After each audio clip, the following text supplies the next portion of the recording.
There is power in personal stories. It connects us, it empowers us, and it holds us accountable. It creates understanding and expands our perspective.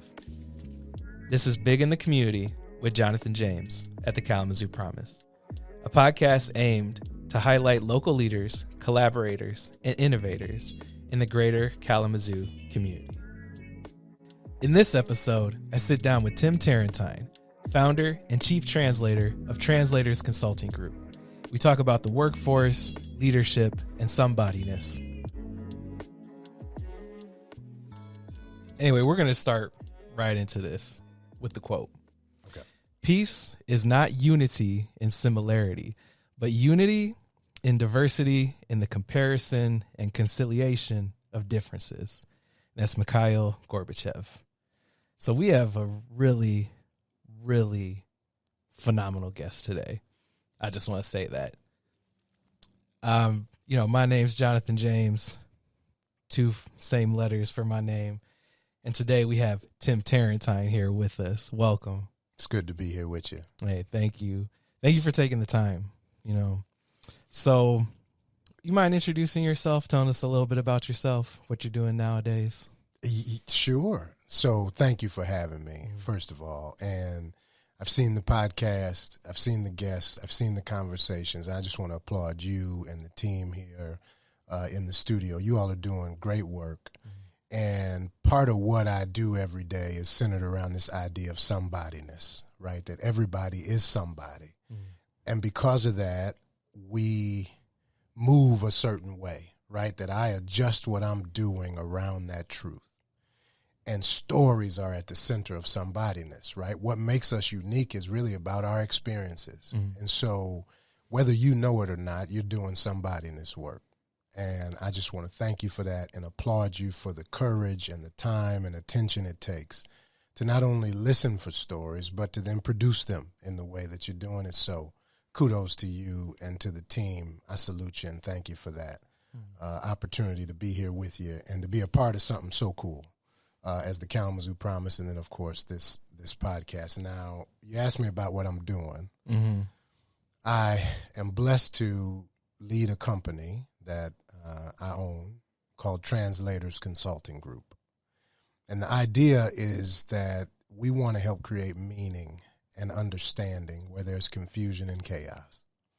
And at work, most of the time, that's around the people topics. Not just the people topics, but the taboo people topics. Conflict and communication and dealing with and across our differences, how to lead different across differences. Like there's just some topics that really give us a headache, and it's hard to create meaning around it because A, we're scared, and B, we're not prepared. And so what I have been blessed to do with 25 plus years of leading experience is to bring those experiences and that learning to journey with people through that tough stuff, to create meaning where there's confusion and understanding where there's chaos, and to help people see people as if they're somebody. And if we can just do that in a creative way, make it, first of all, safe to talk about the tough stuff, and then two, encourage and empower people, right, with tools and with mindsets that help them change their conditions.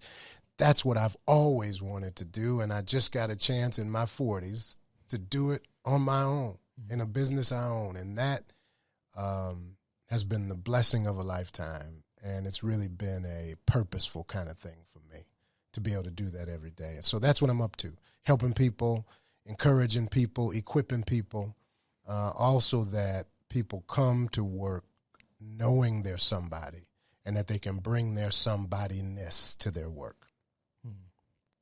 It's really good stuff. Thank you. I appreciate you telling us everything about that. And this is why I was so excited to have you on the podcast. For you put all that together so eloquently, so easily, and really, I just want people to see that. You've helped me, you've helped other team members, navigate through different spaces, learn things about themselves, and you do it in such a good way. So let me tell you something about that, though, man. I appreciate the flowers. I appreciate the recognition. I really do. But I want you to know that my life is a conspiracy of somebodyness. I'm an adoptee, brother. I'm not even supposed to be here. I'm a black boy born in the 70s in Saginaw, Michigan. And yet I'm sitting here talking to you.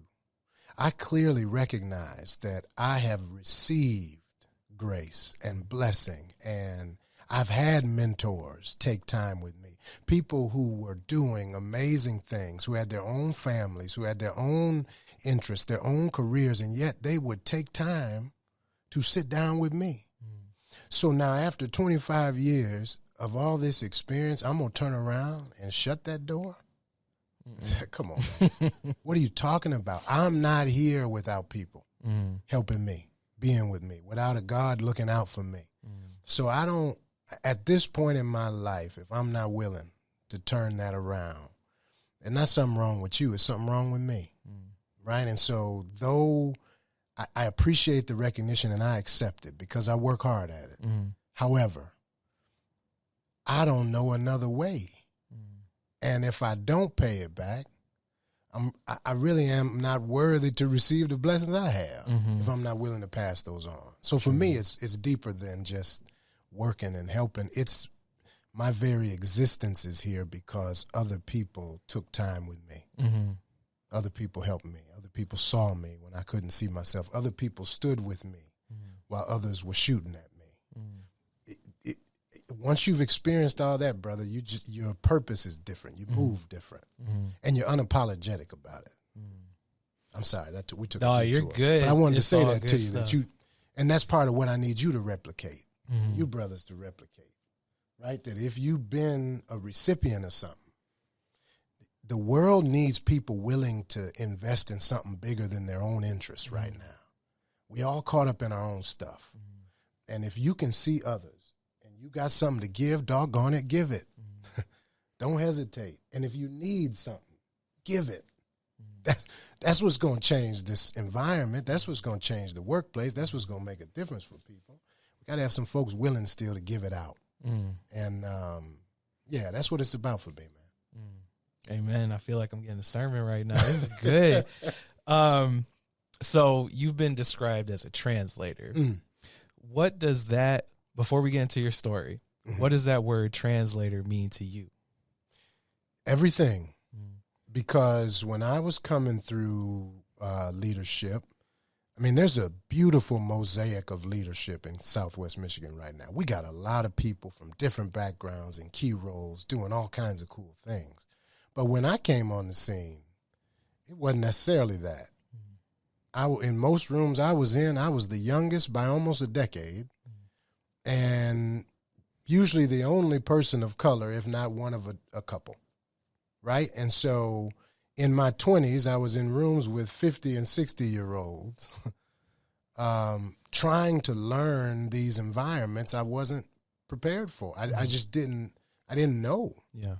And so that translation thing is really about understanding that the reason I could thrive in unknown places was because people took time to create meaning with me, and I sought it, right? And everybody else I saw who was successful had this clarity thing, right? They understood, and not only did they understand where they were going and what they wanted to do, they helped others, right? And so when you talk about changing a workplace, I mean, that's what it starts with. It's clarity, alignment. And what does a translator of language do? They help us understand what we don't know, and they help us get context for what we're not familiar with. And then they help us become fluent. So if I wanted to have an impact on the world with a business, that's what I want to do, because I think that's at the core of most of our problems. Right? And so that's what translation is about. It's really about understanding and helping people into a different understanding, like a good translator should. Right. Yeah. Okay. See, this is really easy for me today because you're putting it all out there. I don't have to pull or ask more questions. Yeah. I love when a guest comes in and they know exactly what to say, how to say it. Thanks, man. Anyway, can you walk us through your own journey, your pathway, growing up Now, did you grow up in Kalamazoo? I did. Okay. Mm-hmm. So growing up in Kalamazoo, then becoming a leader, and then a consultant working across so many different sectors. Yeah, man, it's crazy. I think that my steps were kind of ordered in that way. I remember I was in high school, and I got invited for some odd reason to be on the strategic planning committee for the whole district as a high school student. They had like 2 spots for students. And so here I am, 15, 16 years old, being exposed to a strategic planning table. Huh? Yeah. Right? Mm-hmm. Like it just happened that throughout my life, I've been thrust into these different circumstances. I just find myself in these places where I'm being exposed to something I've never seen, and at the same time having to show up and be there, like perform, have a place, make an impact. And so like my journey is just this mosaic of different opportunities with all kinds of different people. And so I worked in all kinds of industries. I went to college to be a home economics teacher. Straight up. I had never met a black one or a male one, and I liked home ec. So I figured I would just, every 2 years, I'd move around the country, get me a new teaching job, and live somewhere else doing home ec teaching. It's a big calling. I'm a far cry from that place, sir. However, again, just saying I was going to be a teacher, and then at this stage, doing development in organizations. So it's like I've had all these different experiences, from private economic development to nonprofits and community. I mean, literally going from gun violence to economic growth, to higher education and raising money, right? And then all these boards. One of the things about being the only person that people know who's different, you get to sit on a lot of boards. People need diversity back then on boards, right? So I was on, I think, 11 at once, right? And so I got to be a part of launching KC Ready Fours years ago. I got to be a founding board member at the medical school. I got to be thrust into all these places where I had to quickly learn and try to add value. But at all of those tables were different industries, different leadership styles, different communication styles, different governance, different funding, different attitudes, different policies, different politics.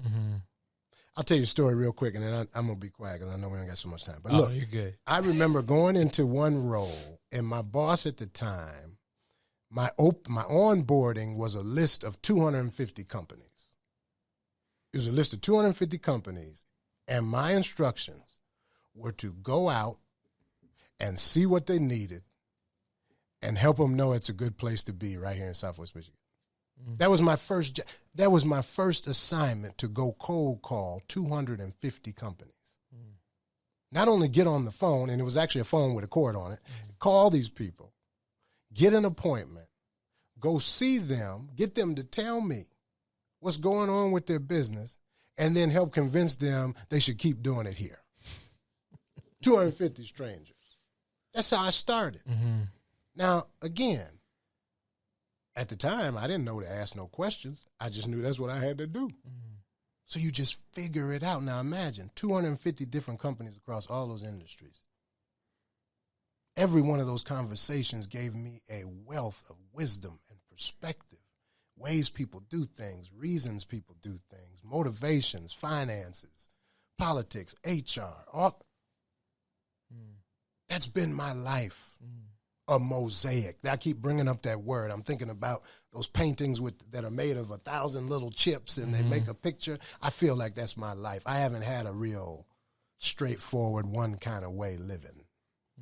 I've been all over the map with all kinds of folks. And so that's how I got here. It's through difference. And as I got grown, I realized that's the one thing most people don't do well. Difference. So in some ways, that's a competitive advantage. The ability to reach across, That ain't something people do very good today. It's not. Everybody wants to and talk about it. Very few can. For some reason, that's been my plight. Different. All the time. Wow. It's really interesting because like that's why you see organizations or boards or different things where everyone on them looks similar. Sure. Or sounds similar or, goes about work the same way. Yep. Wow. That's a lot. That's a lot to unpack. That's a human condition, by the way, though. Mm-hmm. I want you to know it's called the self-preservation orientation. We really are turned toward, oriented toward what makes us feel safe, what preserves us. And over time in American culture, we've picked up this idea that same equals safe. Right? Yeah. That the things I can sense as similar keep me safe. That's what we think. It's LL Cool J got a great song, My Mind's Playing Tricks on Me. Well, that's one of the tricks my mind plays on me. That same equals safe. As you and I both know that everybody that's my kin folk, skin folk, and work folk ain't my folk. Everybody who with you ain't for you. Right? You quickly find out that there's differences in every human and that we are who we are because of where we've been and who we come from and a big mix of how we're socialized. It's never just I'm a man, I'm a woman, I'm black, I'm white. We are so much more complex than that. And those complexities not only create complexities, but they create similarities across those differences. So like me and a 60-year-old retiree about to retire might have more in common than me and you. And we both have lost hair. Right? Right. Yeah. It's that the visual things. People are my like, mind's playing tricks on me. We're the same person. But then you actually talk, you have communication. You're like, oh, we're actually really different. Yeah. But we can also find how we're similar. When the reason we never find it out and we just keep that gap is because we don't take the time to sit down and engage different. Exactly. Back to that orientation. I'm pulled toward what's the same, and it takes courage and commitment to resist that pull and walk toward different, right? And people got to be able to do that today, and I think it's the number one thing for leaders. Can you be effective across the human experience? That is the question in 2025. Not can you lead within the comforts of what you know and what you're used to, but can you lead across the human experience at work? That is the level 5 leadership question this year and moving forward, quite frankly. Yeah. There's one thing in horror movies, something that they do is the reason you get scared when you see like a strange face or an alien or things like that. Okay. Because your brain, this ties to your what's safe and what's not. Your brain processes it when it sees something that's so different or not the way it should look. So if you see a face with like hollow eyes or a hollow mouth or like just strange things, you have a natural response that makes you go, and that's used in cinema, different things like that. So it's like the far opposite of that, where these things are comfortable. Let's use that. They use the exact opposite of that in horror films. Well, it's all the same human experience. It's the same continuum, right? It's actually the same thing. It's crazy. Right? It's just the inverse. Yeah. It's the same idea. And think about how that's a real human thing we hate to acknowledge. I wish we would just acknowledge it so that we can do something about it. But by not acknowledging that we have these biases and these fears and these preferences that come naturally, they don't make us bigots or Baptists. They make us people, right? And so can you navigate that space is the question. Can you be okay that somebody else got some story too?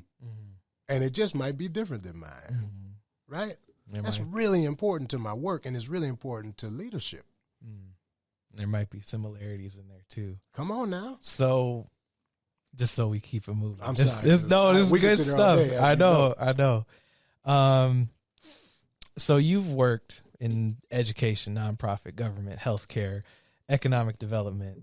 Yep. What are common threads that you found across those different environments? Oh man, we were just talking about some of that one of the reasons in my business I don't really have an industry mix is because we work on the people problems. And everywhere I've been, it's similar people problems. The volume is turned up or down, the temperature is up or down, but it's the same core human challenges everywhere you go, right? What you see people struggling with in society, they're struggling with work. It's the same manager challenges, right? Like the new Gallup data said that 70% of my engagement is tied to my manager. And the vast majority of managers were promoted with no preparation for how to deal with people.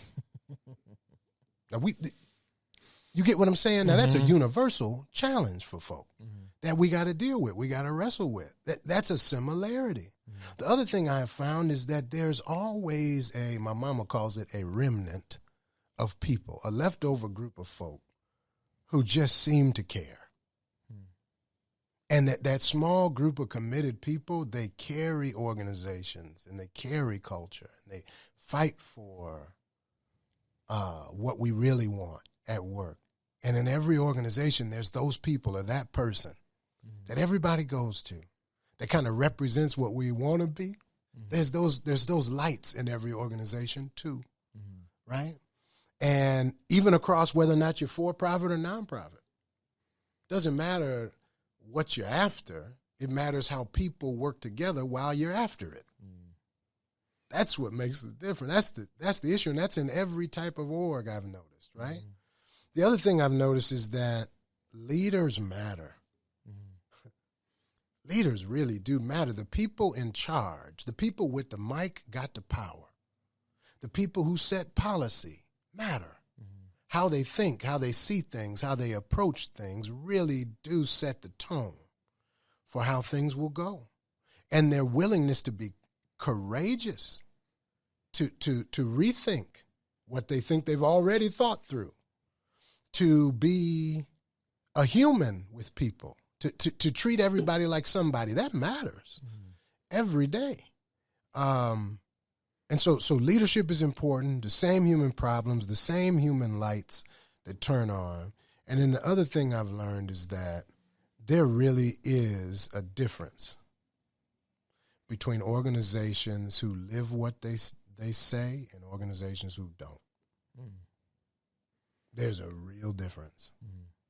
And it's most of the time found in the number they don't talk about much, turnover. I was scared when I heard we were doing our onboarding. Yeah. Kind of like, as soon as we started at this one organization. It's not here. It's not the promise. Yep.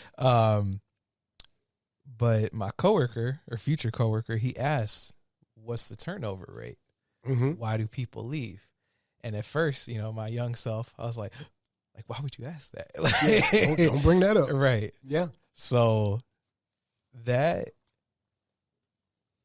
something where I saw somebody in my eyes being brave and speaking up and saying something that normally I wouldn't see. Like in my experience at the time, my work experience, I was like, you got to keep your head down, stay out the way. Like, those sort of things. Stay safe. And I was like, you're starting off with rocking the boat. It's not good. But it was important because then it's like, well, before we start, I should know if I'm going to end up the same way or that's exactly right. Do something different. That's right. Great question by my man. I don't know who it was, but that was the right question, right? Do people stay? And if they do, why? On the inverse of that is your question. Do people leave? And if they do, why? Why is this? And what you start to find is there's higher numbers of people leaving in certain kind of roles. And I found in my work on inclusion, a lot of times there's some demographic differences in where the turnover is. The more diverse the area, the higher the turnover, right? Because it's hard to do different.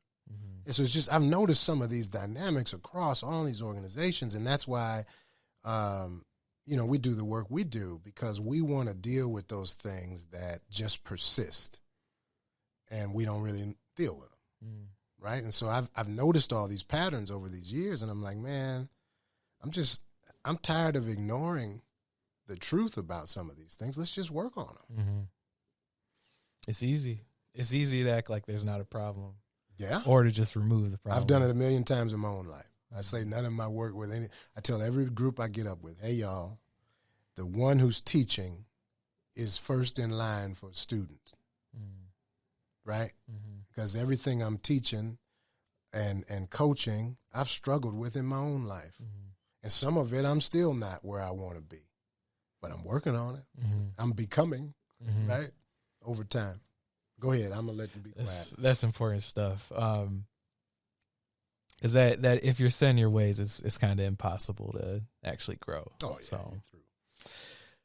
What do you believe are the biggest barriers that leaders face today? Specifically when trying to create inclusive and high-performing environments?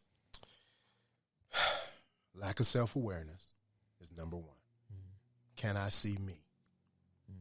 And oftentimes we, and I include myself in that we, when we're in power, we got roles.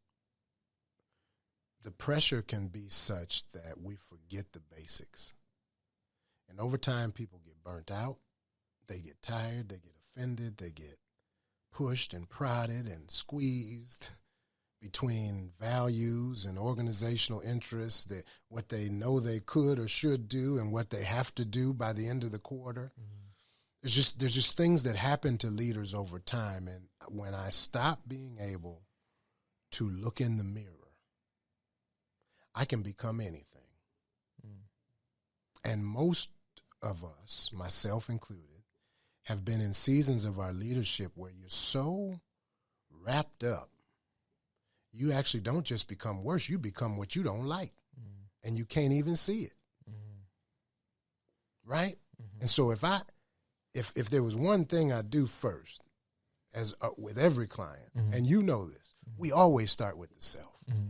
Yep. Am I right, K.I.? We start with the mirror, and that's non-negotiable. Because if you can't stay in front of that mirror and see yourself, there's no way and you know where that you're going to see anybody else effectively. Because I won't even think about my impact on you. And over time, if things get hard enough and tit for tat enough and cold enough and communication gets quiet enough, well, I tell you, I can create some real monsters in my head that are not helpful. So lack of self-awareness, number one. Number two is we allow nobodiness to live in our organizations. We let that idea that you don't matter show up too much around us.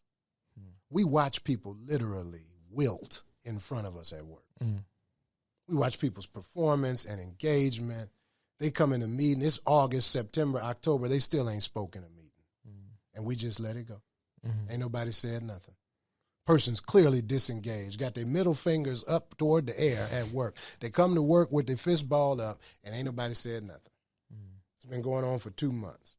That's nobodiness. That's the opposite of somebodyness. We've become indifferent about people. That's a real consistent problem, and it's a real barrier to leading team, because if every person is not at least turned on, that I at least want to have a good, I want to be able to perform well in my role and show up well with my teammates. If that's not at the base, we in real trouble. That's number two, nobodiness. Number three, promotion before preparation. That's the other most common problem. We take a really good individual contributor, a great salesperson, a great program director, a great project manager who's excellent in their task. And then we promote them over everybody else who can't do that job as well as them with no preparation. And now we got us a hot mess because people leave people. They don't leave jobs. And when you're telling me that there's only 21% of people engaged at work, I think lack of self-awareness, nobodiness, and promotion before preparation is one heck of a punch toward that number being what it is. That's so real. I think every job I've had, if I left it, it wasn't the work. It was never the work. It was either disagreement. It was a lack of communication. It was unmet expectations. But it was never like I've had some really awful jobs where it was almost unsafe. And it wasn't, oh, I could harm my body. It was this person just lied on me. Yeah. Oh yeah. Oh, that was the thing that made me say, okay, this is enough. Yeah, buddy. They make you want to put your armor on. Because the truth is people are hurting and when I have to survive, I do what I have to do. And if the culture is we crucify people, then that's what I'm going to do. If the culture is we cut people off of information, then that's what we do. If the culture is we play victim, then that's what we do. If the culture is we backstabbing, then that's what we do to survive and get that check or to feed our families or whatever the core reason is we go to work. People do the best they can to survive. So if you got an organization with those kinds of strategies and that persists across the board, and I've been in them, I've seen it up close where people are just, their mindset is different. It's become this thing where everything is defensive. Everything, right? Any smell of change raises up all kind of craziness. And so you just have to, you as a person have to stay well back to that self-awareness. And if you really want to make change, you just have to become the change. Telling people what to do ain't going to get it. You're going to have to do that through an influence strategy, through an example. Over time, small is all, touches, relationships, communicate, right? All the basics. That's what you got to go back to because once it goes into a spiral of negativity and disengagement, people do what's allowed. People do what's tolerated. So, going with this, how do you balance accountability and then fun? Two words that usually don't go together. Yeah. Well, they should, because accountability is much better when you are doing it with some fun engaged. I'll give you an example. So we just built this new card deck for teams called Culture Poker, right? And I was tasked with getting a group of leaders to actually sit down and have real conversation about culture. Not the fake conversation, but actually the real one. So I started thinking, how do I get a bunch of grown people whose egos and stuff, I mean, like, how do you cross that? What do people do to just sit down and talk? They play cards. So I started thinking about stuff that happens in the workplace, like we don't wait till after the meeting to talk about tough topics. We clearly communicate even when it's hard. We recognize each other for the small things we do. I just start thinking about different ways, negative and positive, and on every one of those statements, I just put it on a little business card template, a statement per card, and I printed them out, laminated them, and cut them. The thing with me. I said, all right, y'all, we're going to have this conversation. We're going to play some cards. And we did. I said, let's play first round, play a card that's a culture you want. And they played it. I said, now, every time you play a card, you got to explain why. So that round went fast, as you might imagine. Everybody knows what they want. And then I said, now play a card that explains a culture we have. That round went a little slower. And all of a sudden, stories start leaking out. People start telling more truth about what was happening. Third round, play a card that represents a culture warning, a red light. If we're not careful, or we'd better blank. I saw people open up in a way I had never seen in 20 plus years of leading. I've taken so many doggone culture surveys and things I can't tell you. And that was one of the first times I've ever seen an actual authentic conversation about what was going on in that survey and how people actually were experiencing what went on. And it was all through play. It was using play to have real translation conversations. And literally now we've got a whole set of we got a deck with expansion decks for teams because you have to mix accountability and fun. See, fear, anxiety is when I don't know and I feel powerless. We can get that out the room. The cards allow us. I've already said the thing you don't want to say. Now I'm just asking you to talk about it. Mm-hmm. Right? And so we got to add that element of fun and accountability. And I think culture poker is just one of those ways we have to do it. We got to change the way we try to get at these tough topics and try some new things. Right? And so that's one example of how you mix and balance that. I don't know if there ever is a real balance. What I'm trying to do is get both of them present. Instead of just one or the other. Right? And that card game helped us build that. Mm-hmm. So I think a lot of times, like, team building activities are just like, hey, let's go bowling. It's fun or. Right. It's or, not and. And it's got to be and. Mm-hmm. I like that. Switching gears a little bit. So Kalamazoo has been at the center of your work for years. Mm-hmm. From your perspective, how does our community stand in terms of leadership, equity, and opportunity? Yeah, Kalamazoo's a wonderful place, let me just say. And it's the place that gave me a chance to have life and to pursue it, right? And this community has been a really cool place to grow. We punch above our weight in so many ways. Kalamazoo Promise is one of those ways we punch above our weight. The number of support organizations that are here, the diverse business economy that's here, the people and communities that are built here. We do really, the arts, the restaurant, I mean, you name it, we punch above our weight. You can get about everything you get in Chicago. It's just instead of 50 of them, it's one of them, right? There's one of everything, or two, right? It's not 15. So in that way, Kalamazoo is a miraculous place. But yet, like so many other communities, we're not yet a beloved community, as Dr. King put it. Because in a lot of ways, there's still a lot of somebodies and nobodies, systematically. We still are dealing with a lot of remnants of things that were built at a time where everybody wasn't somebody.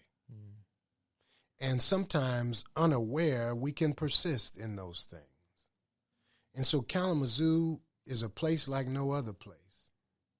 And I think we've got leadership in place today that we got a chance to be a national example of how to have a beloved community where you can have both democracy and economy.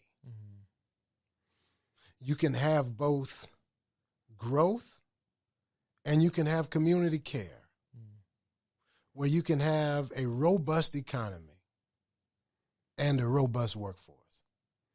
Not or, and.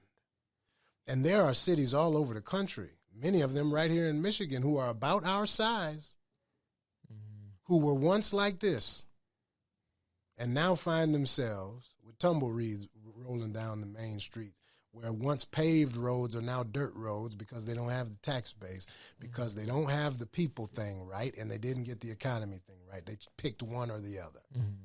And I think in order for us to have a beloved community, we have to work on both. And we have to do it in a new way. And so Kalamazoo is my town. And yet I've seen some of the best of it and some of the worst of it. And yet I think there's still plenty to fight for. And plenty to be proud of. The question is, are we committed to that same transformation over time? Will we continue to fight back the forces of change and the forces of decay and keep reinventing, evolving all around an idea of having an actual community that is beloved, where everybody and every community really does matter, and where people can bring that together for something bigger. I still believe in that for Kalamazoo. And yet, as Dr. Cornel West would say, sometimes I feel like I got hope, but it's on a tightrope. Oh, that's good stuff. All your responses just I feel like I don't even need to say anything back. I'm serious. Well, it's a dialogue, brother. I know, but I feel like I'm punching above my weight trying to do this podcast. And you can punch, Jonathan James. Let me tell you, you got to swing, buddy. No, I appreciate it. Yeah. Okay, what role do you see the next generation of leaders playing in shaping Kalamazoo? Oh man, y'all excite me. Oh, you excite me now. Now this is where I think our hope lies. It's a generation that grew up in the virtual world who are graduating from high school and some college, trade school, etc. And they're being thrust into a world that's much more in your face. But the passion that you all have, the commitment to values bigger than yourself, the advantages you have from understanding and familiarity with technology, the access to knowledge that you have are all very good things. What excites me is eventually you'll also tap into wisdom. You'll know what to do with that knowledge. And because you have beliefs that are deep, you actually might get us to come together again. You might be the generation that's able to see a little more clearly. Because unfortunately, you've watched a couple generations before you destroy so much of what was built over time just with the things we talked about before. Lack of self-awareness, selfish nobodiness, right? You've watched some of these patterns of that just have not been helpful, and social media exacerbates it. So if you all can take your passion and your knowledge and leverage it toward America actually living up to its promise, to its creed, finally we could start to move in that direction. Now that excites me. That excites me. I just think that you all might do it, right? Because I was born in the 70s, and my grandmother came out of Natchez, Mississippi, right? One away from slavery, right? And lived through the civil rights movement, et cetera. And now I look up in 2025, and I feel like I'm having flashbacks of similar conversations my grandmother had coming from Natchez, Mississippi. I'm going, wait a minute. Y'all might be the ones. Your generation might do it. And I plan to support you and pour into you as much as I can so that when I'm gone, you all can be doing something to make a real difference. And I think you already are. I just hope you don't get caught up. I hope you stay committed to a belief in leaving things better than you found it. And that you keep bringing your passion and your advocacy and your knowledge and your technological skill set and help us continue to build someplace we want to live. And that's what I hope for. That's what I'm excited about, is what y'all bringing and what you about to get as you continue to grow and have more experiences and have more wins and losses. Yeah. I think there's as each generation comes, there's that like increase of knowledge, access to knowledge, and there's also a corresponding difficulty level that's coming with it. Whereas as far as like housing, like affording a house or getting into a job, the experience you need, the connections you'd have to have, and even just what you're coming from. Like, are you coming from wealth, not wealth? And then that middle is kind of going away. So I think it kind of corresponds. It might have been before, like, you could have made it or you could have done this and this, but maybe I feel like the difficulty and the resources, knowledge, and all that kind of is moving at the same pace. So it's similar challenges, but still, we can still overcome them. Amen to that. I believe that 100%. And I think you all got the juice to push for it. I don't know. I feel You're a very passionate group. I don't know. I feel like that's the next generation. The couple people helping produce the podcast, the producers. Okay, just a couple more questions. Yeah. If you could change one thing about the greater Kalamazoo community, what would it be?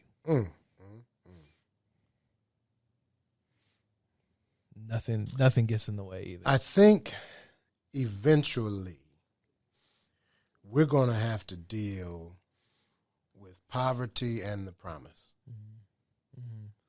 Like, we're really going to have to reimagine how we do some of our major systems to make sure that we have equipped citizens who can, in fact, live, right? And you just, there's some things about survival that just aren't helpful to flourishing. And my heart is for people to flourish. And so what do we really need to do to deal with some of the things we keep talking about but haven't dealt with? I just think we're going to have to reimagine our approach. There's got to be bigger, better ideas that we just haven't got together to talk about yet. But I'm hoping that we're able to deal with the issues and the fruits of systematic generational poverty and homelessness, because maybe I'm of a time gone by, but I still believe and hope that every human being can have some dignity in their life. The dignity is still important, and if we ain't figured it out yet at scale, then we shouldn't just surrender to the idea that it's just going to be this way, right? I mean, like, at my worst times, when I was young, I mean, I just think I'm so grateful for people who looked at me and said, you're not always going to be here. It's not always going to be this way. It doesn't always have to be this way. And so they reached out and they extended different things. They prayed, they encouraged, they did something in their life to inconvenience themselves in a small way so that I could take another step forward. And I feel like we're going to have to scale that up when it comes to the conditions of people today. And I don't know how. I just know we better not forget we need to. I think you spoke about the complexity of our issues, and a lot of times when we approach issues, it's just like we need to paint a picture and say this is what it needs to be. But I think, kind of like what you were saying, it needs to be a mosaic, or like all those little pictures. Yeah. These are all the different ways that we could approach this. How do we pick pieces from each different solution and then make it work? That's right. So most of us don't know how to create change. We know how to create compliance. We know how to tell people what they can't do. What we have to be able to tell people is what they can become. And then be willing to create the appropriate space for learning and experimentation. But for 100 years, everybody working in community has been stuck with these rules that aren't helpful toward an innovative, creative process. Right? And so I just think there's some reimagination that can happen if people are willing to come to the table open. And I'm seeing seeds of that being planted, and I hope I live long enough to see a whole bunch of that fruit. All right. Do you have any questions for us? Since you gave such good answers, we're running short on time. So, yeah. Okay. So, what do you all want for the community? Can these brothers talk too? Yeah. Can we have them answer the same question? On, Let's do rail and rapid. There's two more mics. Come on. All right. For Kalamazoo, and what do I want to see? I would love to see, and I believe that at least as of lately, the conversations around the young professional, especially that network, I see that's becoming more of a thing now more than ever. And I think that's just because of the times. They've changed. And so you find a lot more professionals are, graduating from college, especially if they're going to Western, to K, or KVCC, that they're staying in Kalamazoo. It's great.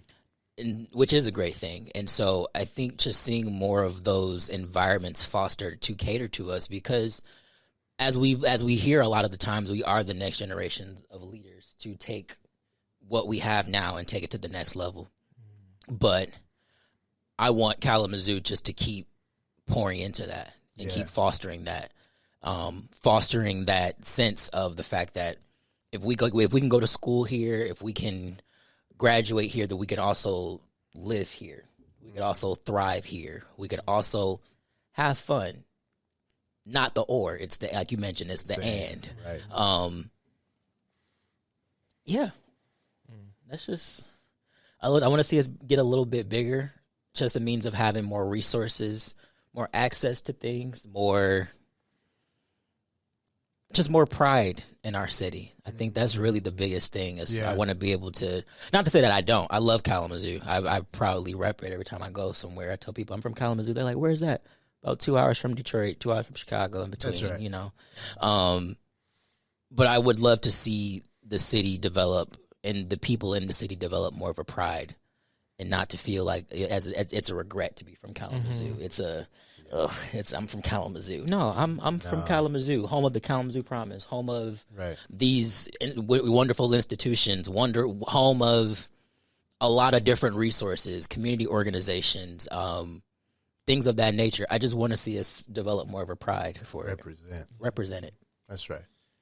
I think I would add, we do all these things that are more resources, more skilling up our younger generations, making sure they have the experience that they need for the workforce. We keep doing all these things to prepare them, but there needs to be a correspondent opportunities for them. There needs, as much as we push to get people ready and make it so that they have everything that they need and to be better than everybody else, there also needs to be more jobs, more opportunities, more access, more like ease of networking, like all those different things. That it needs to be a both and, not just this is the way things are, you need to fit in it. Yeah. And we're going to offer things to help you fit. I think there needs to be work on the other side too. That's everything that Kayon said, and that. It's good stuff. So how can people get in touch with you and learn more about Translators Consulting Group? Well, I'm so glad you asked. TranslatorsCG.com. TranslatorsCG.com is where you can go. We've got all kinds of resources there for you. You can find out what we're up to, products. I told you about the card games. We got ebooks for teams on listening, how to use music with your teams to build somebodyness. I mean, we're doing all kinds of cool things with teams, and we'd love people to check us out there. We're on Instagram at TranslatorCG, which I don't really do too much. I'm just not that cool. But I do have a robust presence on LinkedIn. So if you want to get connected to and really do some conversation, go to LinkedIn, look up Tim Terrentine or Translators Consulting Group, and you'll be able to get to us and see more about what we're doing. We're very active there and make connections with folks. And it's always just good to connect with people and to see the difference they want to make in the world, and if we can help them make it. For you guys. Yeah. I just, before we close out, I wanted to also give you your flowers. Bless you, man. I started working with you, I think it was my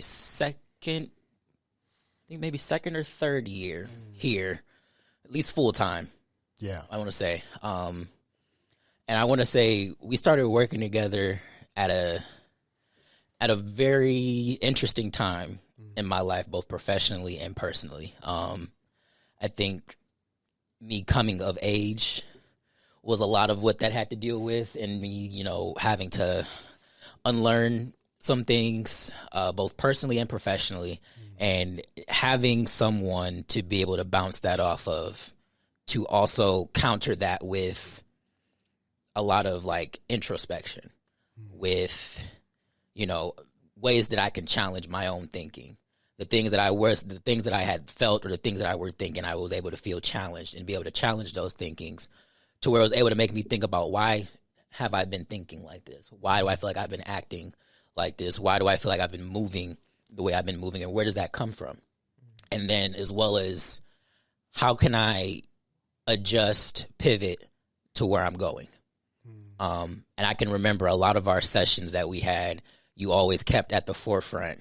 We're trying to get somewhere, and we're trying to get to a different spot. We're not trying to be in the same place that we were last year. We were going upward. And so I really appreciate you just for being that mentor for me. You still are.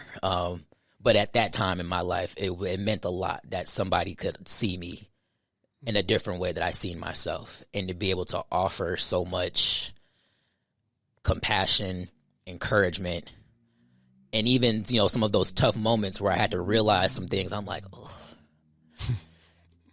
When you put it like that, I guess I have been, a little, and I need to adjust to get where I want to be and to get ultimately where I see myself. And so I really thank you just for offering that, and shameless plug for anybody that's in that position, and then in that stage, to be able to have somebody to bounce off of. I really feel like you are great at what you do just as a person in general, but you're really good at being able to let somebody see inward and not pose it as a means of judgment, and not pose it as a means of like, you need to do this. No, it's more or less questions that I can also ask myself to be like, and to make me think. And so I really appreciate you for that, and I wanted to give you your flowers for that. I appreciate it. Thank you. That's good stuff. I appreciate you, man. And I want you to know that the reason I can do it for you is because people done it for me. And the way we keep it going is if you take what you learn, pay it on. Yeah. Right? You get the next one. And I think the openness to that you have and you have, that makes all the difference, man. And I want you both to continue to grow. Because we're going to need you. We're going to need what you got. And unless we pass it, and unless we can listen, take in that change moment and do something with it, I mean, that's what's going to make the world different. So I appreciate that. And with all that comes responsibility for you to keep soaring and keep sharing. I appreciate you, man. Thank you. More than you know. Thank you. And y'all didn't got this. I know. I was gonna add some stuff, and now I'm like, I don't know. I might my eye might break. The dam is broke now. I will say, I'll add, when we started working together, I will say I was skeptical at first. I was like, what's he gonna tell me? What's this guy gonna tell me about myself? And like that's where I was coming from. I think a lot of my life I've felt like I had to do things on my own, or I have it harder than other people, or just different biases like that. And it was very easy to work with you. And I was able to see a lot of stuff that I was like, oh, I didn't even think about this. Or I was able to hear things from, I want to say like to take advice from a mentor, from a person in a mentor role where I haven't had that before, and accept that openly. And there's a lot of times where I think if someone's in a mentor role or authoritative role or something like that, or even just an older male figure, it's been really hard for me to hear any of that. But with you, I didn't feel any of that. So without me getting teary-eyed or anything, that, take what you up from that. Bless you, man. Thank you. It's been a lot of becoming, y'all. You know, I wasn't always. I think I've always been a human who gave a darn. You know, but it's been a very tough journey of growth for me. Just I was great with everybody but me, and I really went through a lot of time, man, leading others but not myself. And so experiencing a transformation on the inside of me just made me want to replicate that so much, because I know I'm a different human today than I was before. And hard things help that come. And I'm grateful for all of it. I'm grateful for y'all. There were times I never thought I'd have another client ever. I'd never be able to do anything. Nobody would ever want anything to do with me. And yet God gave me grace to grow and to be here with y'all, man. It's all gravy to me, and it's all overwhelming. I really do appreciate what both of you have said. It means so much to me. Thank you. Yeah. So with that, Ba-deep, that's all, folks. appreciate you. Thank you for sharing your wisdom. And yeah, thank you so much. Thank you.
In this episode, I sit down with Tim Terrentine.